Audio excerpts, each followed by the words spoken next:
BPL শেষ হওয়ার আগেই চ্যাম্পিয়ন্স ট্রফির জন্য অনুশীলন শুরু করেছিলেন কয়েকজন ক্রিকেটার। শনিবার থেকে জাতীয় দলের এই অনুশীলন পেয়েছে আনুষ্ঠানিকতা। কাল ফ্লাড লাইটের নিচেও অনুশীলন হয়েছে, চলবে 12 ফেব্রুয়ারি পর্যন্ত।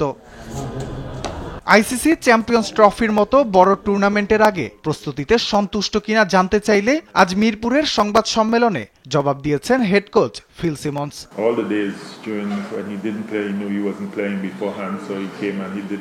আমি একমত যে সেরা প্রস্তুতি হচ্ছে না চ্যাম্পিয়ন্স ট্রফির আগে, তবে আমরা সাদা বলের ক্রিকেটের সাথে ছিলাম। এখন আমরা প্রস্তুতি নেব। আমাদের 2 দিন অনুশীলন হয়েছে। এই 2 দিনে বিপিএল নিয়ে কোনো কথা আলাপ হয়নি খেলোয়াড়দের। তারা লম্বা সময় ধরে ব্যাট করা ও ঠিক জায়গায় বল করতেই নজর দিচ্ছে 50 ওভার ক্রিকেটের জন্য।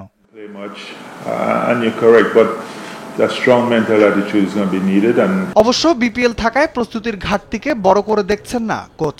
আসরের শিরোপায় চোখ রাখতে চান এই দল নিয়ে।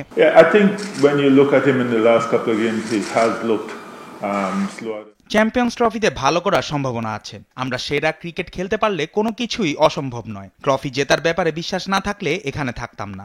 আমরা এই আসরের শিরোপায় চোখ রাখতে চাই।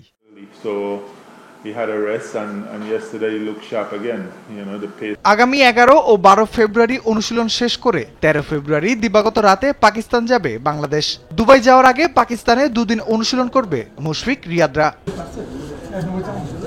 রাফিউল ইসলাম রাতুল, দেশ টিভি, ঢাকা।